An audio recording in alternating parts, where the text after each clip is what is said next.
Satu, perkenalkan, saya Ismamudia Haris Azhari dengan NIM 2152111127 dari kelas MP1D UIN Raden Masaid Surakarta. Di sini saya akan memaparkan kebijakan fiskal dengan dosen pengampu Bapak Nur Hidayah Al-Amin LC MISI. Latar belakang. Bermula dari sebuah pemerintahan yang berdaulat, agar negara dapat menjalankan sebuah roda ekonomi agar terus berkembang, maka perlu adanya sebuah kebijakan untuk mengelola sebuah kekayaan negara agar tidak diselewengkan oleh wewenang pemerintah. Bentuk kebijakan ini adalah dengan memberikan pajak bea cukai kepada rakyat sehingga dalam pendapatan rakyat tersebut bisa dijadikan sebagai infrastruktur untuk menstabilkan kondisi di negara terkait. Tidak hanya pajak yang diterapkan, namun juga obligasi dan juga setting pembelanjaan daerah dan pembelanjaan pemerintah dan lain sebagainya. Kebijakan fiskal yang diterapkan oleh pemerintah untuk kelangsungan ekosistem negara agar terus berkembang menstabilkan perputaran roda ekonomi, infrastruktur, dan aset-aset lainnya. Sehingga kita dapat hidup tentram, damai, dan sejahtera sesuai dengan Pancasila Undang-Undang Dasar 1945. Pengertian kebijakan fiskal. Kebijakan fiskal adalah suatu strategi atau kebijakan yang ditetapkan oleh pemerintah demi menjaga pemasukan dan pengeluaran keuangan negara. Lebih lengkapnya, kebijakan fiskal adalah kebijakan yang berasal dari pemerintah untuk memengaruhi perekonomian melalui perubahan pengeluaran dan penerimaan pemerintah. Pemasukan yang diatur adalah melalui pajak, dan pengeluaran yakni berupa anggaran yang dikeluarkan untuk menunjang program pemerintah. Banyak sekarang pada saat COVID ini program pemerintah itu antara lain sebagai bansos ya, bantuan sosial untuk orang-orang yang berdampak COVID seperti BLT UMKM, terus BLT ketenagakerjaan, terus kartu prakerja dan lain sebagainya. Kebijakan fiskal berkaitan erat dengan kebijakan untuk meraih tujuan ekonomi tertentu melalui instrumen perpajakan, kebijakan penerimaan, utang piutang, dan belanja pemerintah. Di Indonesia, kebijakan fiskal ada pada kewenangan Badan Kebijakan Fiskal (BKF) di dalam naungan Kementerian Keuangan Republik Indonesia. Berdasarkan teori, kebijakan fiskal itu terbagi menjadi 3. Kebijakan fiskal yang pertama adalah fungsionalitas. Apa itu fungsionalitas? Fungsionalitas adalah kebijakan dalam pertimbangan pengeluaran dan penerimaan anggaran pemerintah yang ditentukan dengan melihat akibat tidak langsung terhadap pendapatan nasional. Contoh dalam kebijakan fiskal fungsionalitas itu adalah di mana seperti hal berikut, seperti berita ini. Terus yang kedua adalah disengaja. Disengaja merupakan kebijakan fiskal yang disengaja adalah kebijakan yang ditujukan untuk mengatasi masalah suatu ekonomi dengan cara memanipulasi anggaran belanja secara sengaja, baik melalui perubahan perpajakan ataupun perubahan pengeluaran pemerintah. Contohnya seperti berita yang update ini. Terus yang ketiga adalah tidak disengaja. Kebijakan fiskal yang tidak disengaja adalah kebijakan dalam mengendalikan kecepatan siklus bisnis agar tidak fluktuatif. Di mana jenis kebijakan fiskal tak disengaja adalah proposal, pajak progresif, kebijakan harga minimum, dan asuransi pengangguran. Oke, saya akan mereview lagi yang kebijakan fiskal yang disengaja ya. Pendapatan fiskal disengaja itu merupakan ada 3 bentuk ya. Ada 3 bentuk kebijakan yang tidak disengaja. Yaitu yang pertama adalah membuat perubahan pada pengeluaran pemerintah. Terus yang kedua adalah membuat perubahan pada sistem pemungutan pajak. Dan yang ketiga adalah pembuatan perubahan secara serentak baik dalam pengelolaan pemerintah ataupun sistem pemungutan pajaknya. Seperti itu.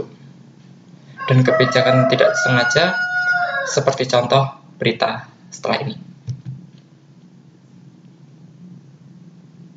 Baik, selanjutnya adalah berdasarkan sigma input-output. Yang pertama adalah kebijakan fiskal dinamis.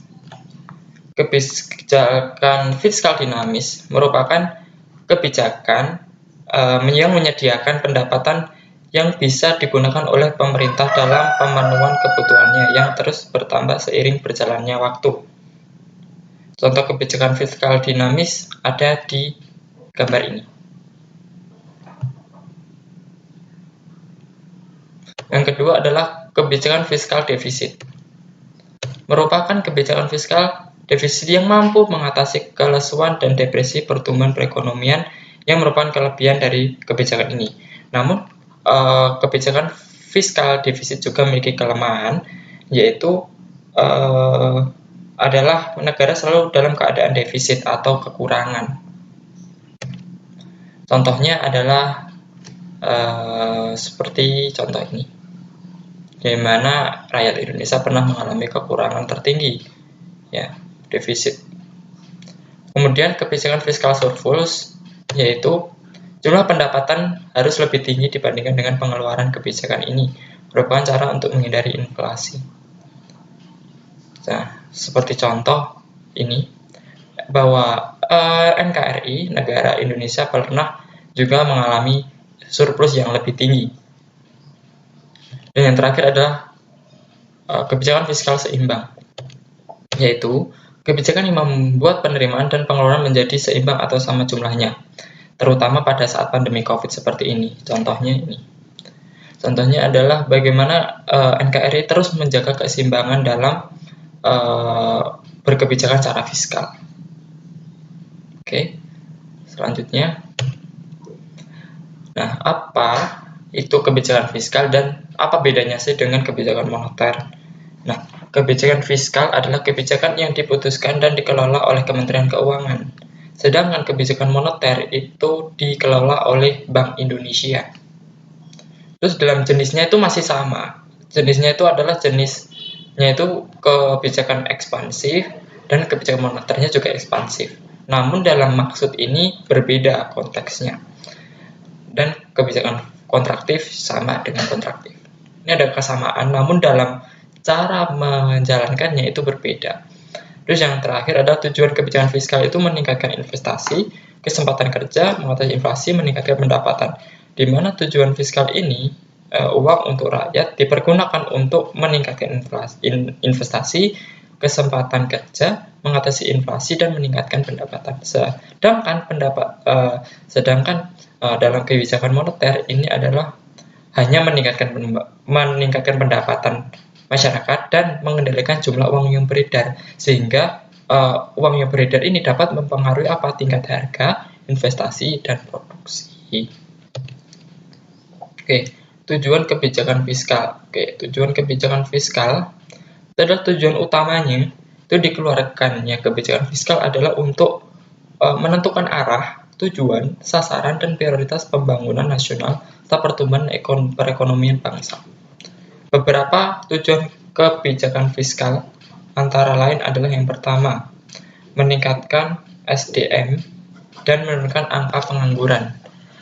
Dijelaskan bahwa salah satu masalah terbesar dalam perekonomian kita adalah tingginya jumlah pengangguran pada usia produktif. Sehingga kebijakan fiskal dapat menangani masalah tersebut melalui program peningkatan kualitas sumber daya manusia masyarakat. Dengan peningkatan kualitas SDM, diharapkan tenaga kerja usia produktif memiliki keahlian dan kompetensi yang memadai serta mampu bersaing di dunia kerja baik nasional maupun internasional. Hal ini secara tidak langsung mampu menaikkan taraf ekonomi negara. Terus yang kedua adalah menjaga stabilitas harga. Melihat berita tentang kenaikan harga komoditas, mulai dari yang esensial seperti harga bahan bakar sampai hal terdekat kita mengerti harga bahan masakan. Naik turunnya harga tersebut bisa terjadi melalui berbagai faktor, mulai dari tingkat permintaan pasar sampai cara-cara yang tidak dibenarkan seperti penimbunan stok, sehingga menyebabkan kelangkaan. Salah satu tujuan utama dalam kebijakan fiskal di sini adalah menumpas praktik-praktik kecurangan yang mengganggu stabilitas harga sehingga komoditas tetap terjangkau bagi masyarakat. Terus yang ketiga adalah memacu pertumbuhan ekonomi negara. Dalam tujuan utamanya, selain untuk menjaga keseimbangan perekonomian negara, kebijakan fiskal juga berfungsi untuk meningkatkan pertumbuhan ekonomi. Kebijakan fiskal diharapkan menelurkan atau menghadirkan banyak inovasi baru dalam bidang perekonomian sebagai solusi untuk meningkatkan perekonomian dan juga memegang peranan selaku pemangku kebijakan. Terus yang keempat adalah mewujudkan keadilan sosial. Kebijakan fiskal juga berperan dalam program peningkatan kesejahteraan dan perlindungan sosial. Contoh nyata dari hal tersebut yakni program pemulihan ekonomi nasional yang dicetuskan oleh Kementerian Keuangan agar masyarakat ekonomi bawah dan rentan mampu bertahan dari dampak pandemi COVID-19. Dengan demikian, kestabilan ekonomi tetap terjaga dan masyarakat dapat merasakan dampaknya secara langsung. Yang terakhir adalah mendorong laju investasi. Salah satu transaksi terbesar dalam perekonomian yakni nilai investasi yang masuk ke negara. Melalui apa? Melalui kebijakan fiskal, laju investasi dapat didorong untuk meningkatkan perekonomian dan kepercayaan para investor akan stabilnya perekonomian suatu negara. Dengan iklim investasi yang baik, investor akan tertarik untuk mengucurkan dana investasi, sehingga negara juga bisa menarik nilai pajak yang lebih banyak. Oke. Terus jenis kebijakan fiskal. Jenis kebijakan fiskal itu yang pertama adalah kebijakan fiskal ekspansif atau expansionary fiscal policy. Kebijakan fiskal ekspansif dilakukan dengan menaikkan belanja negara dan menurunkan tingkat pajak. Kebijakan fiskal jenis ini dilakukan pada saat perekonomian mengalami penurunan daya beli masyarakat pada tingkat pengangguran yang tinggi. Tujuannya adalah untuk mendorong pertumbuhan ekonomi yang sehat. Nah, contohnya ada di gambar ini. Berita ini adalah contoh kebijakan fiskal ekspansif ialah seperti yang terjadi saat ini, di mana BKF sepanjang tahun 2020 sampai 2021, saat ganas-ganasnya pandemi COVID menerapkan kebijakan fiskal ekspansif, di mana berarti defisit belanja pemerintah tetap besar untuk menjaga perekonomian sepanjang pandemi COVID-19 seperti ini. Dan yang kedua adalah kebijakan fiskal kontraktif, di mana atau contractionary fiscal policy. Kebijakan fiskal kontraktif adalah kebijakan yang menurunkan belanja negara dan menaikkan tingkat pajak. Kebijakan ini bertujuan untuk menurunkan daya beli masyarakat dan caranya dengan membuat pemasukan lebih besar daripada pengeluarannya. Kebijakan jenis ini dikeluarkan saat perekonomian pada kondisi ekspansi atau mulai memanas, overheating, untuk menurunkan tekanan pemerintahan. Contoh dari kebijakan fiskal tersebut yakni saat seperti gambar di ini. Ini saat Menteri Keuangan Sri Mulyani mengeluarkan kebijakan untuk menaikkan tarif pajak penghasilan orang pribadi atau PPHOP, pajak penghasilan orang pribadi, menjadi 35% khusus bagi orang yang berpenghasilan tinggi, orang kaya. Sekarang instrumen kebijakan fiskal. Yang pertama adalah pajak.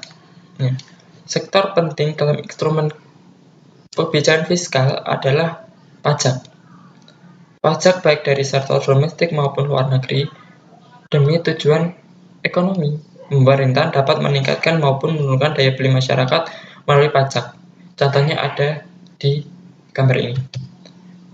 Selain itu, jika pajak diturunkan, jumlah output barang dan jasa akan semakin meningkat, sehingga meningkatkan daya beli masyarakat. Namun sebaliknya, jika pajak dinaikkan akan menurunkan output barang dan jasa serta menurunkan daya beli masyarakat. Seperti itu. Dan yang kedua adalah pengeluaran belanja. Pengeluaran belanja di sini adalah instrumen kebijakan fiskal yang hal ini seperti konsep dasar dari apapun yang terjadi bahkan dalam hidup kita sendiri.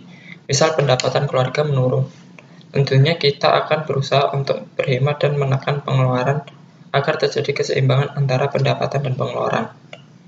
Seperti contoh gambar di ini. Dalam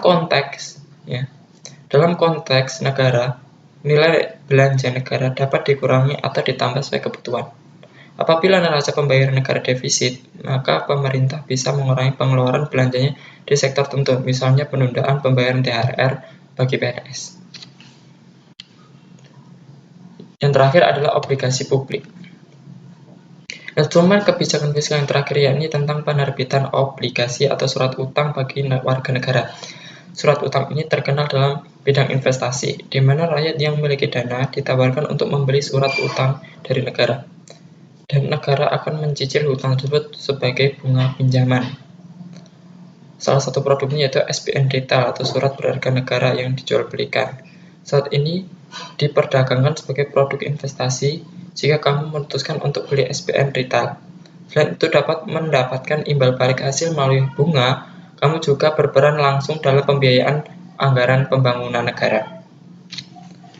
Ya, seperti contoh gambar berikut.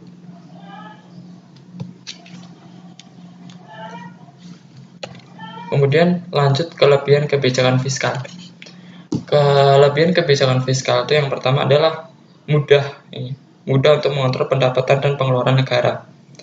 Yang pertama, yang kedua itu kebijakan fiskal berguna untuk menutupi kekurangan dari kebijakan moneter, dan keduanya sama-sama berperan penting untuk mengatasi masalah deflasi inflasi. Jadi hubungannya itu erat. Dan yang ketiga ada kebijakan fiskal banyak dinilai lebih efektif dibandingkan kebijakan moneter. Jadi maka banyak negara menerapkan kebijakan fiskal ketimbang kebijakan moneter. Tapi keduanya itu sama-sama saling diuntungkan. Namun kebijakan fiskal juga memiliki sebuah kekurangan, yaitu yang pertama, kebijakan fiskal lebih bersifat kaku atau kurang fleksibel karena harus melewati birokrasi yang cukup rumit, yakni APBN. Terus yang kedua adalah kebijakan fiskal dapat menimbulkan pandangan negatif dari publik atau masyarakat karena berkaitan dengan peningkatan jumlah pajak. Oke, ada sedikit pepatah dari Menteri Keuangan.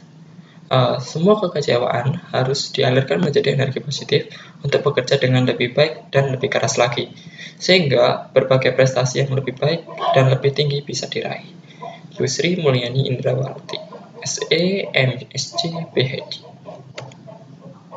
Kami mengambil data pustaka dari Alam 2014, Ekonomi SMA dengan penerbit Erlangga. Dan yang kedua, kebijakan fiskal dengan mengambil tautan dari kemenkeu.go.id. Dan yang ketiga adalah tujuan fungsi instrumen kebijakan fiskal yang perlu dipahami dari klikpajak.id. Baik, terima kasih. Sekian dari pemaparan saya. Kurang lebihnya saya mohon maaf. Bila taufik walhidayah. Wassalamualaikum warahmatullahi wabarakatuh.